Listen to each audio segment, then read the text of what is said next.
And there was another train that went by with 3 more diesel engines on it, plus all the cars, whatever that were on. So I know at one time there was at least 6 diesel engines that were sitting on that viaduct at one given time. 3 of them moving. But then when you think about the type of weight, I mean, if they're sitting there, that's static, that's stationary. But all that moving weight, I mean, that's constant, the vibration and the forces. Well, plus it was built on a curve, which was very unusual.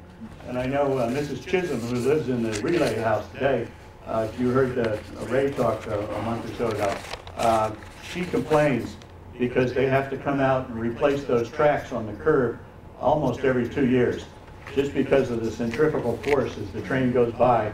And I know they slow down, they don't take it at full speed, but that outward centrifugal force pushing on the rails. So they're constantly coming in and picking up the rails and putting down new ones. Yeah, I'm glad you mentioned speed. Well, in the beginning, I was giving that overview of railroading. I talked about how, you know, quickly you could go by rail as opposed to road from Baltimore to Ellicott City with a horse-drawn car or a small locomotive like the Tom Thumb or the York. How long do you think it takes a modern diesel, the size that we have today, to go that same distance? An hour.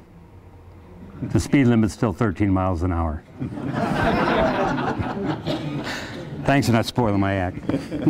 Thank you, guys. Oh, you have another question? Yes, sir. When the hotel was built, was that built out of granite also? Yes. Yes. Has there ever been an upgrade to Thomas Viaduct? Or it's... Oh, yeah. You can see pointing has been done to it over the years. It's been repointed in some locations. How it was built, when it was built. And I think they had probably no concept of how much weight that would hold, you know, 200 years later. You know, it's hard to imagine. When we talk about Latrobe, I quite accidentally ran into Latrobe's great-great-grandson. He's a sail rigger, and I have a sailboat. And we were out on the water. And I said, "What's your last name, Gordon?" He says, "Latrobe." And I went, "Are you related to?" He goes, "Yep." So we had a great talk about railroads instead of boats.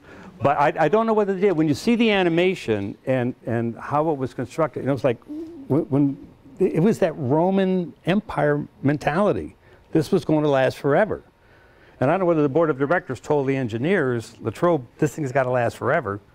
So come up with something that's going to last forever, or whether Latrobe went to them and said, "This is what we're going to do, where we're going to do it." That takes a lot more research. I think it was pure gut call. Probably, in the long run, yeah. John, you mentioned about the curve there. About 20 years ago, we had an extremely cold period, and one of the huge curve, you know, we learn in school about heat and cold. Well, the whole track, all the sleepers, everything, the whole thing moved so they couldn't run trains for days. And then they had to get men out there. I've never seen anything like my life, because you're talking about thousands of tons of pull to make that whole curve come over into the inner track. Amazing. Yeah. And then I talked to the guys when they were fixing it, and they'd say that there was some type of mistake, because when they put new track down there, they note the time, and then they figure out, in the worst case, how much you would expand or contract from that temperature. Pretty interesting. That's over my head. Right. One more. One more. Usually when you see the word viaduct, you think it conveys water also. Is there water running underneath the bridge? Like I had heard down near Clara Barton Parkway that there's a viaduct that leads down into D.C. to bring in the water supply. No, that's an aqueduct. It's an aqueduct. Yeah. Over the years, the terms got used interchangeably, especially when we did it, but it's Latin, you know, aqua, and this is via, which means a way to go over something. So duct is over water. The C&O Canal had aqueducts going over that made by Irish masons. Right.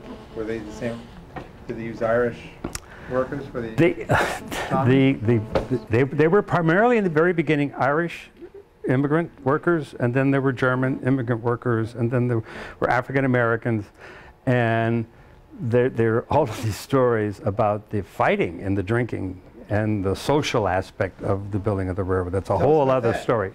Well, actually, you can see a recreation of it. If you go down to Ellicott City any Friday night, and when you watch, you watch the Lapa Lapa bar open up, the Phoenix bar close up, and the, thank you.